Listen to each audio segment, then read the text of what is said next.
हम अपने दैनिक जीवन में विभिन्न वस्तुओं एवं सेवाओं का प्रयोग करते हैं। इनमें से कुछ हमारे आसपास उपलब्ध होती है तथा कुछ अन्य की आवश्यकताएं दूसरे स्थानों से प्राप्त कर पूरी की जाती है। कुछ वस्तुओं तथा सेवाओं की आपूर्ति स्थानों से मांग वाले स्थानों तक पहुंचने हेतु परिवहन की आवश्यकता होती है। 1991 में उदारीकरण के बाद पूंजी एवं प्रौद्योगिकी निवेश की बाढ़ आ जाने से परिवहन के साधनों का तीव्र विकास हुआ। आर्थिक विकास में आधारभूत संरचना की महत्वपूर्ण भूमिका होती है। आधारभूत संरचना में जो क्षेत्र समृद्ध होते हैं उनमें विकास की गति तीव्र होती है। आधारभूत संरचना को दो भागों में विभाजित किया जा सकता है। आधारभूत ढांचागत संरचना है, इसमें परिवहन, विद्युत, संचार को सम्मिलित किया जाता है। आधारभूत संरचना का दूसरा भाग आधारभूत सामाजिक संरचना है। इसमें प्रमुख रूप से मानव संसाधन विकास को शामिल किया जाता है। बहुत समय तक व्यापार तथा परिवहन सुविधा एक क्षेत्र तक सीमित थी। विज्ञान तथा प्रौद्योगिकी के विकास के साथ व्यापार व परिवहन के प्रभाव क्षेत्र में विस्तृत वृद्धि होने से विश्व के प्रत्येक कोने कोने पर पहुंचना संभव हो गया है। परिवहन का यह विकास संरचना संसाधनों के विकास की सहायता से ही संभव हो सका है। इसीलिए परिवहन, संचार व व्यापार एक दूसरे के पूरक हैं।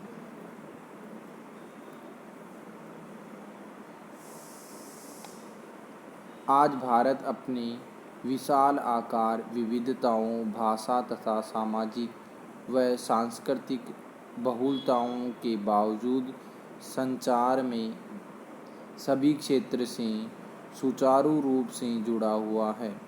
सड़क, वायु, जल परिवहन, समाचार पत्र, रेडियो, दूरदर्शन, सिनेमा, इंटरनेट आदि इसके सामाजिक आर्थिक विकास में अनेक प्रकार से सहायक है।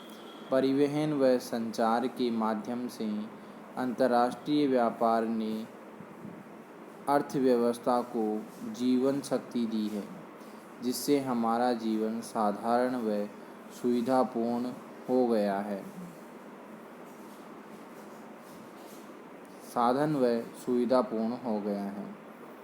आधारभूत संरचना के अभाव के कारण राजस्थान राज्य विकास को दृष्टि से अग्रणी राज्य में शामिल नहीं है। जैसे जैसे राजस्थान में आधारभूत संरचना की स्थिति सुधर रही है, वैसे वैसे राज्य का आर्थिक विकास तीव्र गति से आगे बढ़ रहा है।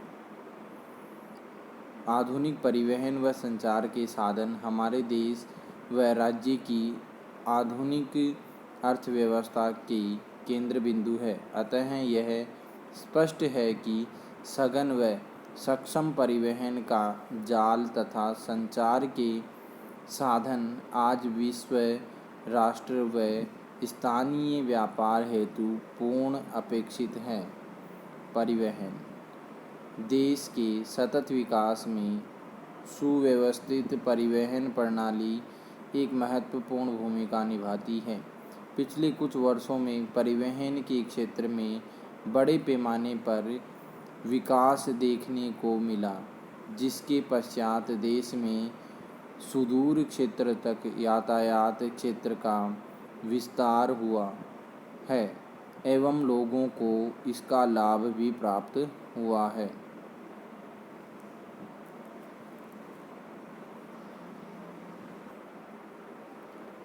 आर्थिक विकास में परिवहन का महत्वपूर्ण स्थान है। औद्योगिक विकास के लिए तो परिवहन आवश्यक है ही। साथ ही परिवहन के साधनों से अन्य सभी क्षेत्रों के विकास को भी गति मिलती है।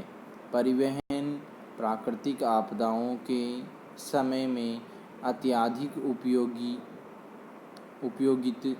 उपयोगिता होती है। स्थल, जल व वायु परिवहन के साधनों को 3 क्षेत्रों में वर्गीकृत किया जा सकता है।